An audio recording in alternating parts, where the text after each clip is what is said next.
Students, मैं doctor उपासना शर्मा आप सभी का आपके अपने यूट्यूब चैनल म्यूजिक विद उपासना शर्मा पर बहुत बहुत स्वागत करती हूँ। स्टूडेंट्स, आप सभी जानते ही हैं कि इस चैनल पर संगीत विषय की सभी कॉम्पिटिटिव एग्जाम की तैयारी कराई जा रही है। KVS, NVS, BPSC, STET, LT grade, UPTCT, assistant professor और जितनी भी संगीत विषय में प्रतियोगिता परीक्षाएं होती हैं भारत में, सभी की तैयारी निःशुल्क कराई जा रही है। सबसे मेन बात इस चैनल की है कि यहाँ पर सभी की तैयारी बिल्कुल फ्री ऑफ कॉस्ट कराई जा रही है, तो जिसमें हम आपको लाइव क्लास भी प्रोवाइड कर रहे हैं और उसके साथ साथ रिकॉर्डेड क्लास भी, और हर संडे टेस्ट भी प्रोवाइड कर रहे हैं। तो पूरा तरीका जानने के लिए कैसे हमें टेस्ट देना है वो आप हमारी पूरी वीडियो देख करके पता कर सकते हैं। बच्चों, आज हम आपके लिए फ्री क्लास लेकर आए हैं 51, ठीक है। इससे पहले 50 क्लास हो चुकी है जिसमें हमने महत्वपूर्ण टॉपिक कराए हैं और उससे संबंधित क्वेश्चन भी कराए हैं जो एग्जाम में लगते हैं। आप जरूर प्लेलिस्ट में जाकर के देख लीजिएगा। All music competition recorded classes के नाम से हमने प्लेलिस्ट बनाई हुई है, आप उस पर जाकर के देखिएगा, ठीक है बच्चों। आज हम जानेंगे वीणा के विषय में कि वीणा की जो लंबाई है वो कितनी है, वीणा का क्या इतिहास रहा है, वीणा के विषय में हम आज बात करेंगे। तो बच्चों, सबसे पहले आपको बता दें कि वीणा क्या है, एक प्रकार का तत्वाद्य है, ठीक है। क्या है? वीणा एक प्रकार का तत्वाद्य। आप सभी जानते हैं कि वीणा में कितने तार होते हैं, है ना। वीणा में तार होते हैं, तो आप सभी जानते हैं जो भी तार वाले वाद्य होते हैं वो तत्वाद्यों की श्रेणी में आते हैं। तो वीणा एक प्रकार का तत्वाद्य है। और इसके सबसे पहले मैं भी बता दूंगा बच्चों कि तत्वाद तो है ही, लेकिन इसके साथ साथ ये सबसे प्राचीन तत्वाद्य है। अगर पूछा जाएगा कि सबसे प्राचीन तत्वाद्यों की श्रेणी में कौन आ रहा है तो वह भी वीणा है। इसके साथ साथ वीणा को बच्चों तत्वाद्यों की जननी भी कहा गया है ना। क्या कहा गया है? तत्वाद्यों की जननी। जननी यानी कि जन्म देने वाली, यानी कि वीणा से ही आगे चलकर जितने भी हमारे तत्वाद हैं, चाहे वो सितार है, तानपुरा है, सभी की उत्पत्ति इन वीणा के द्वारा ही हुई है। लेकिन सबसे पहले सबसे प्राचीन वाद्य जो माना जाता है तत्वाद्यों की श्रेणी में, वह बच्चों वीणा ही माना जाता है। तो वीणा ही संपूर्ण तत्वाद्यों की जननी मानी जाती है। यह एक प्रकार की तार का वाद्य है और ये तत्वाद्यों की जननी मानी जाती है। अब वीणा का बच्चों लिखते जाइए कि वीणा का जो कैसे करते हैं, वीणा को प्ले कैसे करते हैं। वीणा का वादन मिजराब पहनकर, है ना। जैसे सितार में भी हम मिजराब पहनकर करते हैं ना, मिजराब पहनकर उंगली में मिजराब पहनकर उंगली से करते हैं, ठीक है। या इस तरह से लिख सकते हैं कि उंगली में मिजराब पहनकर वीणा का वादन करते हैं। तो मेन वादन इसका मिजराब से किया जाता है, इसलिए तत्वाद्यों की जननी में। मैंने आपको पहले बताया था कि तत्वाद्यों के भी दो पार्ट किए गए हैं, तत्व और वितत, है ना। जो तत्वाद्य हैं उनका वादन मिजराब से, उंगली से, नखी से, जवा से, इनसे किया जाता है। लेकिन जो वितत वाद्य की श्रेणी में आते हैं उनका वादन बच्चों गज से, बो से, इनसे किया जाता है। जैसे हमारा इसराज वाद्य है या फिर वायलिन वाद्य है, ठीक है। ये सब हमारे वितत वाद्य की श्रेणी में आएंगे, ठीक है। तो ये भी आपको ध्यान रखना है कौन से तत्व में करना है, कौन से वितत में करना है। तो वीणा का वादन मिजराब पहनकर उंगली से करते हैं। और वीणा में एक तार से लेकर 100 तारों तक होते हैं, या लिख सकते हैं वीणा में तारों की संख्या 1 से लेकर 100 तक हो सकती है, ठीक है। जरूरी नहीं है कि वीणा में केवल 7 ही तार होते हैं, लेकिन सामान्य जब हम देखते हैं किसी भी वीणा को तो उसमें कितने तार मिलते हैं? 7 तार, ठीक है। लेकिन अलग अलग वीणाओं के प्रकार हैं, जैसे कि कच्छपी वीणा है, परिवादनी वीणा है, आलापनी वीणा है, तंजोरी वीणा है, विपंची वीणा है। तो इनमें सब में अलग अलग तार की संख्या पाई जाती है और वो संख्या भी अभी कराने वाले हैं। वीडियो में बने रहिए, बिल्कुल वही चीजें पॉइंट टू पॉइंट कराई जा रही है जो एग्जाम में पूछी जाती हैं, एग्जाम में ओरिएंटेड है, बहुत मोस्ट इंपॉर्टेंट है। बहुत सारी थ्योरी नहीं लिखवाई जा रही है, केवल आधे घंटे की 20 मिनट की आपकी ये वीडियो होगी। वीणा से संबंधित जितने भी अभी तक एग्जाम में क्वेश्चन बनते आए हैं, आगे बनेंगे, वो सब इसमें कवर हो जाएंगे। आपको कुछ पढ़ने की जरूरत ही नहीं है। बिना किताब के आप अगर हमारी लाइव क्लास ज्वाइन करते हैं, रिकॉर्डेड क्लास करते हैं और टेस्ट भी ज्वाइन करते हैं तो बिना किताब के बच्चों आप सिलेक्शन पा सकते हैं। आपको किताब उठाकर देखने की जरूरत ही नहीं है, ठीक है। चलिए, वीणा के बारे में हमने इतना जान लिया। अधिकतर क्वेश्चन वीणा में बनते हैं कि वीणा किस प्रकार का वाद्य है। वीणा तत्ववाद है। तत्ववादों की जननी कौन है? वीणा है। सबसे प्राचीन तत्ववाद कौन सा है? वो भी वीणा है। ठीक है, तो ये सब हमारे वीणा से संबंधित चीजें हो गई। अब जान लेते हैं कि वीणा का जो बनावट होती है वो किस तरह की होती है बच्चों। तो लिख लीजिए, वीणा में 2 तुंबे होते हैं। अभी तक हमने जैसे तानपुरा पढ़ा है, सितार पढ़ा है, सभी में क्या होता है? एक तुंबा होता है। लेकिन वीणा में दोनों साइड पर तुंबे होते हैं। आपने देखा भी होगा, कोई पुरानी मूवी देखी होगी या कभी वो सीन देखा होगा रामायण का, जब रावण अपना वीणा का वादन कर रहे हैं तो उसमें इस तरह से रख करके इधर भी तुंबा होता है, इस तरह भी तुंबा होता है, तो वीणा का ही वादन करते थे। तो इसमें 2 तुंबे होते हैं। ये तुंबे पोले होते हैं। क्या होते हैं? पोले होते हैं। तथा किससे बने हुए होते हैं? कद्दू के बने होते हैं, है ना बच्चों? किसके बने होते हैं? कद्दू के बने होते हैं। ठीक है, तो तुंबे आप जान लीजिए कद्दू के बने हुए होते हैं। ये वाले कद्दू नहीं जो हम खाते हैं। आप सोच रहे होंगे कद्दू के कैसे, ऐसे कैसे कल्पना, जो नए बच्चे हैं। बच्चों, इन इंस्ट्रूमेंट को बनाने के लिए इन कद्दुओं की जो खेती की जाती है वो विशेषतया इन इंस्ट्रूमेंट के लिए की जाती है। महाराष्ट्र का एक क्षेत्र है पंढरपुर, उस इलाके में इस प्रकार के बड़े कद्दुओं का मतलब खेती की जाती है जिससे ये वाद्य बन सके, और ये अंदर की साइड लगाए जाते हैं। अब आप देखते होंगे कि हम तानपुरा देखते हैं, वीणा देखते हैं, उसमें क्या होता है? बाहर लकड़ी लगी हुई होती है, तो लकड़ी के अंदर उसको फिट कर दिया जाता है कद्दू के तुंबे को, जिससे कि आवाज गूंजे। अंदर से वो पोला होने के कारण ये ज्यादा आवाज गूंजती है। जो तारों को हम छेड़ते हैं ना, तो गूंज ज्यादा उत्पन्न होती है, इसलिए इनका प्रयोग करते हैं। ठीक है, अब सामान्यतः जो बच्चों वीणा की लंबाई देखने को मिलती है, अगर हम वीणा की लंबाई की बात करें, सामान्यतः वीणा की लंबाई देखने को मिलती है 3 फुट 7 इंच। अगर कई बार पूछा जाता है कि वीणा की लंबाई सामान्यतः देखने को मिलती है, तो 3 फुट 7 इंच होती है। और वीणा की डांड के ऊपर जो डांड होती है, मैंने बच्चों तानपुरे के अंग पूरे आपको पढ़ाए हैं। तो जैसे जैसे तानपुरे के अंग है वैसे वैसे वीणा के अंग है, सेम टू सेम अधिकतर वही अंग है। डांड क्या है, वही गुल्लू कहाँ है, तुंबे कद्दू के बने हुए हैं, इसमें बस 2 तुंबे हो गए हैं। तो अगर आप तानपुरे का पूरा देख लेंगे ना, तो इस तरह के जितने भी वाद्य उनको समझ में आ जाएगा। सितार के भी अधिकतर वही है, तो आप उसको पूरा समझ पाएंगे। वीणा की डांड के ऊपर पर्दे लगे रहते हैं। क्या लगे रहते हैं? पर्दे लगे रहते हैं। और पर्दों की संख्या बच्चों कितनी होती है? वीणा की डांड के ऊपर पर्दे लगे रहते हैं, जिसमें पर्दों की संख्या 19 से 22 तक हो सकती है। ठीक है, पर्दे कितने भी हो सकते हैं, 19 से 22 तक हो सकती है। हमने आपको सितार पढ़ाया है बच्चों। सितार में भी अलग अलग पर्दों का यूज किया जाता है। जैसे चल ठाट के सितार होते हैं, उनमें अलग पर्दे लगते हैं। अचल ठाट के सितार होते हैं, उनमें अलग पर्दे होते हैं। इसी तरह वीणा में भी पर्दे पाए जाते हैं, लेकिन तानपुरे में पर्दे नहीं होते। तो आपको ध्यान रखना है, सितार में पर्दे होते हैं, वीणा में पर्दे होते हैं।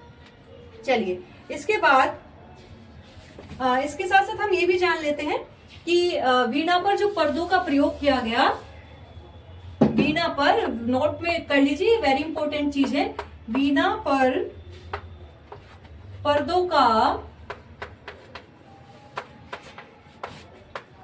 सर्वप्रथम प्रयोग, वीणा पर पर्दों का सर्वप्रथम प्रयोग किसने किया? मतंग मुनि ने, है ना, मतंग मुनि ने किया। तो बहुत सारी चीजें जो थी वो मतंग मुनि ने, जैसे कि राग का सर्वप्रथम उल्लेख मतंग मुनि जी ने किया, है ना। ऐसे बहुत सारी चीजें, ग्राम पर व्याख्या सबसे पहले मतंग मुनि जी ने की। तो बहुत सारी चीजें हैं जो अगर आप हमारी वीडियो देखेंगे तो पता चलेगा कि मतंग मुनि जी द्वारा कितने सारे कार्य किए गए हैं। इसी तरह वीणा पर पर्दों का सर्वप्रथम प्रयोग भी मतंग मुनि जी द्वारा ही किया गया। अब जान लेते हैं बच्चों किस किस प्रकार की वीणाएं होती हैं, है ना। वीणा अलग अलग प्रकार की होती हैं, नोट डाउन में लिख लीजिए। जो वीणा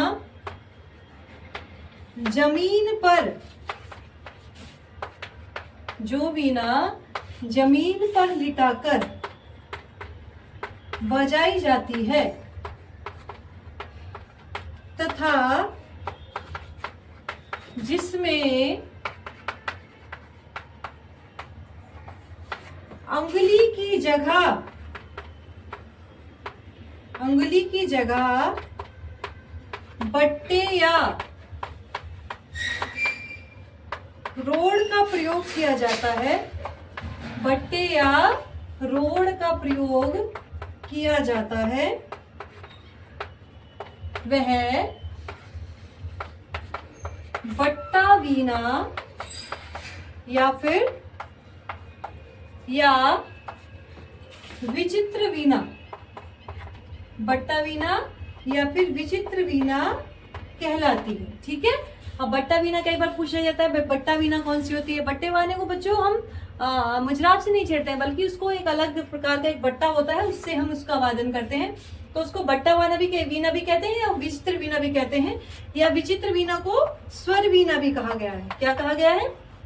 स्वर वीणा। ठीक है, अब आगे चलकर विभिन्न वीणाओं के बारे में भी हम आपको बताएंगे कि कौन कौन सी वीणाएं हैं और उनमें कितने कितने तारों का प्रयोग किया जाता है। ये क्वेश्चन तो बच्चों कई बार आता है कि वीणा पर सर्वप्रथम पर्दों का प्रयोग किसने किया, तो अच्छे से याद कर लीजिए बच्चों इसको।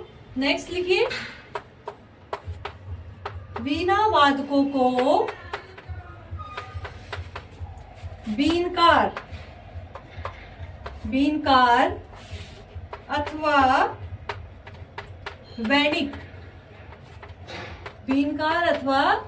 वैणिक भी कहा जाता है, तो ये भी ध्यान रखना है। ठीक है, वीणा वादकों को बीनकार या फिर वैणिक भी कहा जाता है। और ये बट्टा वीणा आपको पता ही चल गई, विचित्र वीणा पता चल गई, कितनी लंबाई है वीणा की ये भी पता चल गई। तो सबसे प्राचीन वाद्य बच्चों वीणा ही माना जाता है। अब मोस्ट इंपॉर्टेंट चीज इस टॉपिक की अभी हम कराने जा रहे हैं, जिससे संबंधित बच्चों क्वेश्चन बहुत बनते हैं। सभी प्रकार की वीणाओं के तार, कि इस वीणा में कितने तार होते हैं, तो वो आप जरूर लिखिए, कर लीजिएगा याद। ये क्वेश्चन अधिकतर बनते ही हैं। टॉपिक हेडिंग डाल लीजिए, विभिन्न प्रकार की वीणाओं में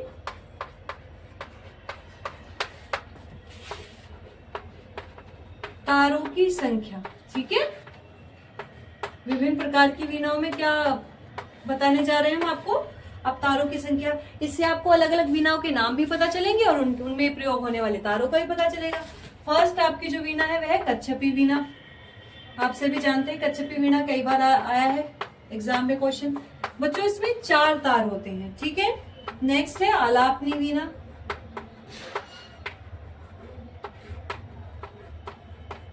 बच्चों इसमें भी 4 तार ही होते हैं। नेक्स्ट है आपकी कलावती वीणा। ठीक है, कलावती वीणा में बच्चों 4 तार होते हैं। अब 4 तारों वाली जो वीणा है वो मैंने आपको एक साथ करा दी है, जिससे आपको बिल्कुल याद रहे। नेक्स्ट है तंजोरी वीणा। तंजोरी वीणा में भी बच्चों 4 तार होते हैं। और कई बार इस तंजोरी वीणा से संबंधित यह भी पूछा जाता है कि कौन सी वीणा का नाम कर्नाटक के तंजोर शहर के नाम पर पड़ा, तो आपको याद रखना है तंजोरी वीणा। तो तंजोरी वीणा का नाम कर्नाटक के तंजोर शहर के नाम पर पड़ा। ठीक है, इसलिए ही इसको तंजोरी वीणा कहा गया, क्योंकि तंजोर नामक शहर था तो उसके नाम पर ही तंजोरी वीणा का नाम पड़ा। चलिए नेक्स्ट वीणा। नेक्स्ट वीणा का नाम हम लिख रहे हैं बच्चों घोषिका वीणा। कौन सी वीणा? घोषिका वीणा। बच्चों घोषिका वीणा में केवल एक तार होता है, या एक तंत्री वीणा भी इसको बोल सकते हैं। नेक्स्ट चित्रा वीणा कई बार पूछी जाती है, चित्रा वीणा में कितने तार होते हैं? तो बच्चों चित्रा वीणा में 7 तार होते हैं। नेक्स्ट है परिवादिनी वीणा। परिवादिनी वीणा में बच्चों 7 ही तार होते हैं। नेक्स्ट है विपंची वीणा। विपंची वीणा में बच्चों 9 तार होते हैं। ठीक है। नेक्स्ट है घोषवती वीणा। घोषवती वीणा में बच्चों 9 तार ही होते हैं, ठीक है। नोट डाउन कर लीजिए जल्दी से। घोषिका वीणा 1 तार, चित्रा वीणा 7 तार, परिवादिनी वीणा 7 तार, विपंची वीणा 9 तार, घोषवती वीणा 9 तार, ठीक है बच्चों। अभी आगे भी अभी हम कराएंगे आपको वीणाओं के नाम। इससे पहले आप सभी से मैं रिक्वेस्ट कर रही हूँ कि जो भी हमारे चैनल को देख रहा है, चैनल को जरूर सब्सक्राइब कर लीजिए और लाइक के बटन पर लाइक कर दीजिए। इसके साथ साथ एक हाइप पॉइंट भी हमें मिल रहा है इस वक्त, तो आप कमेंट बॉक्स को स्लाइड करेंगे, उस पर आपको हाइप का ऑप्शन आएगा, तो हाइप पॉइंट्स आप दे सकते हैं अगर आपकी इच्छा है। अगर आपको लग रही है ये वीडियो हमारे लिए आगे के लिए यूजफुल है, संगीत विषय की प्रतियोगिता में हमें यूजफुल होने वाली है, तो जरूर करिएगा। और जो भी आपके साथ म्यूजिक से संबंधित स्टूडेंट है, म्यूजिक की तैयारी कर रहे हैं, संगीत या पढ़ रहे हैं, किसी भी चाहे वो एक प्रभाकर कर रहे हैं, चाहे 11th 12th, चाहे ग्रेजुएशन कर रहे हैं, उनको जरूर शेयर करिएगा इस चैनल को के लिंक को, क्योंकि उनसे संबंधित टॉपिक हमने काफी इसमें कराए हुए हैं, तो वो आप जरूर करिएगा। चलिए नेक्स्ट जो बच्चों वीणा का नाम मैं बता रही हूँ आपको, महती वीणा। कौन सी वीणा? महती वीणा में बच्चों 21 तार होते हैं। नेक्स्ट वीणा है स्वर कोकिला वीणा। स्वर कोकिला वीणा में भी बच्चों 21 तार ही होते हैं। नेक्स्ट है मत कोकिला वीणा। मत कोकिला वीणा, इसमें भी बच्चों 21 तार होते हैं। जो जिनका सेम तार है ना बच्चों, उनको मैंने आपको एक साथ लिखवा दिया, तो आपको याद करना इजी रहेगा। और लास्ट है आपकी बाण वीणा। बच्चों इसमें 100 तार होते हैं। कितने तार होते हैं? 100 तार होते हैं। जैसे कि मैंने आप सभी को बताया था कि वीणा में 1 से लेकर के एक तारों की संख्या बदलती रहती है, 1 तार से लेकर के 100 तार तक हो सकते हैं। तो 100 तारों वाली वीणा हमारी कौन सी है? बाण वीणा है। अब जो इस बाण वीणा का प्रयोग बच्चों लिख लीजिए, बाण वीणा का प्रयोग वैदिक काल के सामगान, है ना, सामगान किया जाता था। वैदिक काल के सामगान में किया जाता था, ठीक है। आप सभी जानते हैं कि वैदिक काल में 3 स्वरों का प्रयोग किया जाता था, उदात्त, अनुदात्त, स्वरित। तो उसके साथ साथ जो वीणा का प्रयोग किया जाता था वो कौन सी वीणा थी? बाण वीणा, ठीक है बच्चों। इसी तरह के बच्चों नए टॉपिक देखने के लिए आप हमें कमेंट बॉक्स में जरूर आंसर करिएगा।